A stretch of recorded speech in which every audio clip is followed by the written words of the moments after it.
Value investing and quantitative trading, like factor research, is it's not that one or other. Is both of them has value. So let's see quickly. So for example, um, here is a question for you guys. So let's assume that you have two asset managers. One is A and one is B. A is value investors or discretionary investors doing stock research and all. So he can only do some 10 different stocks with enough diligence, whereas asset manager B is a systematic manager and she can look after a huge number of stocks through his powerful computers, 500. So the question is that what should be the skill level of A to achieve an outperformance of at least 50% of your portfolio? So he manages only 10 stocks, so 50% means 5 stocks. So you have to outperform 50% with a certain given confidence level, so 95% confidence.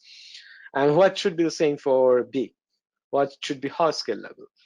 So um, if you solve this problem in a very simplistic way, so this can be solved using what is known as binomial probability distribution. So if you see that the investing skill that you require for both the scenarios is starkly different.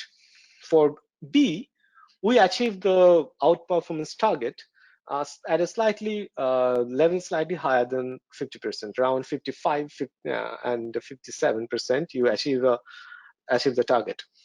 But for B, for A, it has to be a very high level of skill. So it has to go way above 70%. And 70% here means that whatever you predict, which stocks will go up or go down, you have to be correct 70% of the time. And this is not a very easy thing to do. So this says that what can be the upside of uh, quantitative management.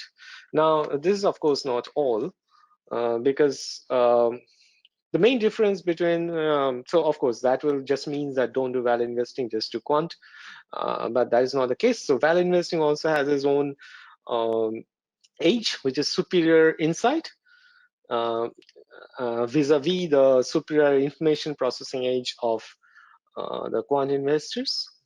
So the game here is that as a value investors, although your probability of success is low, you can hit on one of those multi-baggers. But as a quant strategist, your probability of success is very high, but you are probably going to generate relatively lower but much more steadier stream of returns. So in a portfolio, ideally, you'd like to have both sorts of things, but this is the main difference, and this comes from something called the fundamental law of investment. In case you guys are not aware, so this looks like this. The expression below, IR is the information ratio. This basically says that how much you have outperformed your benchmark, normalized by the risk of your portfolio, and that equates to something called IC.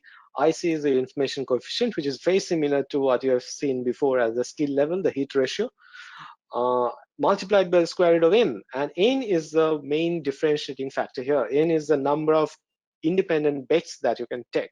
So for B, it was 500. For A, it was only 10. And as you see that it goes with the proportionally with the square root of n. So for B, it adds a lots of edge to this information ratio.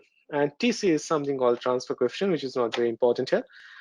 So as you see that the basic difference is the n. And as a quant investors, since we can have a higher number of n because of our different, our way of looking at many different stocks simultaneously, that's why we have the edge.